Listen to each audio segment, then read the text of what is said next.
Selamat malam untuk kita semuanya. Perkenalkan nama saya Melkior VV. Pada kesempatan ini saya akan membahas topik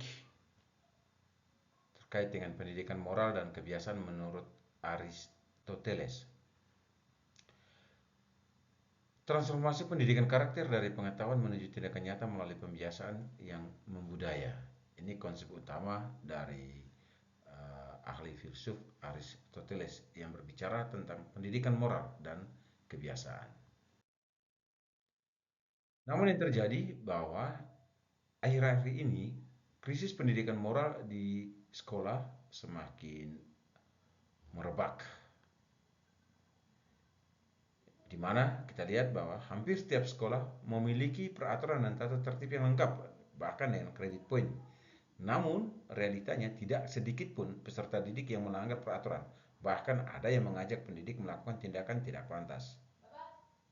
Pembinaan karakter moral sering hanya dijadikan sepelengkap administrasi untuk persiapan akreditasi, bukan sebagai praktik nyata. Akar masalah ini yang menjadi ketidakseimbangan antara kecerdasan intelektual dan kebajikan karakter. Pendidikan kita lebih menekankan pemahaman daripada tindakan. Moral dan kebajikan diperoleh bukan lewat ceramah, akan tetapi lewat tindakan pembiasaan yang membudaya. Konsep Nicomachean Ethics menurut Aristoteles yang pertama adalah pembentukan moral. Dalam konsep Nicomachean ini, dia mengatakan bahwa untuk pembentukan moral harus dilakukan melalui kegiatan yang membudaya dan pembiasan dalam dunia pendidikan. Namun tetap mengacu kepada kebijaksanaan sebagai landasan dalam pembentukan karakter peserta didik. Pengembangan kebajikan bahwa manusia berhak untuk mengembangkan kebajikan moral melalui kegiatan pembiasaan yang membudaya. Dari pengetahuan ke tindakan nyata, menurut konsep Aristoteles, mengubah orientasi pembinaan karakter dari pengetahuan ke tindakan nyata. Pendidikan moral di sekolah bukan hanya sekadar hafalan nilai-nilai, akan tetapi membantu siswa untuk menerapkannya dalam pembiasaan hidup sehari-hari.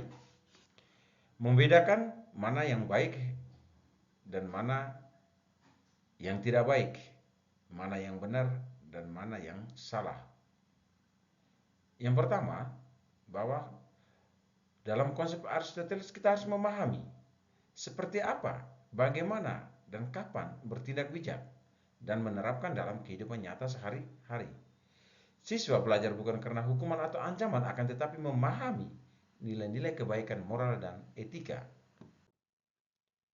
Guru yang dikatakan sebagai digugu dan ditiru. Peran guru sebagai role model, di mana guru sebagai pengajar dan pendidik yang sering dilabel dengan guru adalah digugu dan ditiru, menjadi jalan menuju pembentukan karakter dan moral lewat keteladanan dan pembiasaan. Aristoteles menekan bahwa kebaikan moral tidak dapat bertumbuh dan berkembang dengan baik tanpa implementasi nyata. Pembentukan karakter dilakukan dalam tindakan nyata dalam konteks sosial yang mendukung dan berulang. Bagaimana kita mengembangkan dalam pengembangan nilai-nilai karakter di sekolah, yaitu melalui program pembiasaan di sekolah. Sekolah menanamkan nilai-nilai kebaikan moral dan etika melalui berbagai kegiatan pembiasaan yang struktur dan berkelanjutan, seperti seorang peserta didik melatih tanggung jawab kolektif dan kerjasama melalui piket kelas.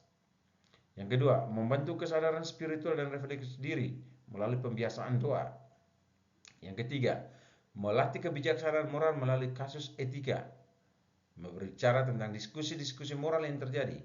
Yang keempat, membantu karakter melalui refleksi mendalam, yaitu dalam kegiatan retret. Nah, ini mungkin lebih ditekankan dalam pendidikan notabene dalam yayasan pendidikan Katolik atau di bawah naungan-naungan pendidikan yang mayoritas Katolik. Ya, kita melihat ada kegiatan retret. Nah, ini juga diberikan kesempatan kepada seluruh minoritas, misalnya yang beragama lain, ya, diasuh oleh atau dibimbing oleh para pendeta ataupun para ulama untuk melakukan kegiatan-kegiatan pembinaan rohani. Ya. Kemudian yang berikut, kedisiplinan. Dalam membentuk kedisiplinan bukan karena paksaan, akan tetapi pembentukan akal budi. Yang pertama, soal kesadaran waktu, menumbuhkan kepekaan terhadap pentingnya waktu dalam kehidupan. Yang kedua, tanggung jawab, memahami konsekuensi dari setiap tindakan terhadap diri dan orang lain. Yang ketiga, peraturan dan etika, menghormati kode etik sebagai panduan hidup bermasyarakat. Ya, contoh praktis dalam kehidupan di dalam dunia pendidikan, siswa yang terlambat tidak hanya diberi hukuman, akan tetapi diajak untuk merefleksi dampaknya terhadap dirinya sendiri dan orang lain. Bahwa disiplin adalah bentuk pelatihan kebajikan moral, bukan suatu hukuman. Integrasi dalam kurikulum. Ya. Kebijaksanaan praktis dikembangkan melalui di semua mata pelajaran, bukan hanya pelajaran agama atau PKN. Setiap pembelajaran menjadi kesempatan untuk melatih kebajikan moral dalam konteks yang relevan, yakni beriman, ketakwaan pada Tuhan Yang Maha Esa, berkebenekaan global, menghargai keberagaman budaya, gotong royong, kerjasama dan solidaritas, bernalar kritis, berpikir analitis dan reflektif, dan kreatif, inovatif dalam pemecahan masalah. Nah, ini ya kita lihat gagasan ini ya yang sekarang yang kita kenal dengan P5 ya, atau pengembangan profil pelajar Pancasila. Nah, gagasan profil pelajar Pancasila ini sejalan dengan konsep Aristoteles, yakni di mana kelima profil yang dikembangkan itu akan membentuk pribadi yang utuh sebagai ekspresi dari kebajikan moral. Nah, tempat yang paling nyaman dalam pembentukan kebajikan moral itu adalah sekolah. Namun di dalam dunia pendidikan dalam hal ini sekolah, ya, yang pertama ada beberapa hal yang harus dilakukan. Yang pertama, bahwa lingkungan sekolah itu harus menciptakan ekosistem yang mendukung pembentukan karakter. Yang kedua, ya, bahwa uh, lingkungan sekolah harus melakukan suatu tindakan yang nyata melalui pembiasaan kegiatan sehari-hari yang konsisten. Yang ketiga, bahwa pembentukan karakter melalui kegiatan disiplin, sopan santun, dan etika yang terinternalisasi di semua mata pelajaran ataupun kegiatan-kegiatan, ya, notabene bahwa kegiatan-kegiatan itulah kegiatan non akademik. Yang keempat, tentu bahwa sekolah sebagai tempat pembentukan kebajikan itu harus dilakukan evaluasi secara berkelanjutan. Ya, tentang penilaian sikap dan refleksi untuk perbaikan. Ya. Kebajikan moral dibentuk melalui suatu pembiasaan, bukan ceramah. Pandangan Aristoteles memberikan landasan dan arah untuk pendidikan moral yang efektif.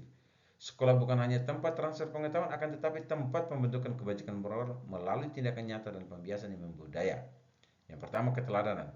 Guru sebagai role model dalam setiap tindakan. Yang kedua, pembiasaan. Kegiatan dilaksanakan berulang untuk pembentukan karakter dan berlandaskan pada kebijaksanaan, yaitu berkemampuan bertindak tepat dalam situasi yang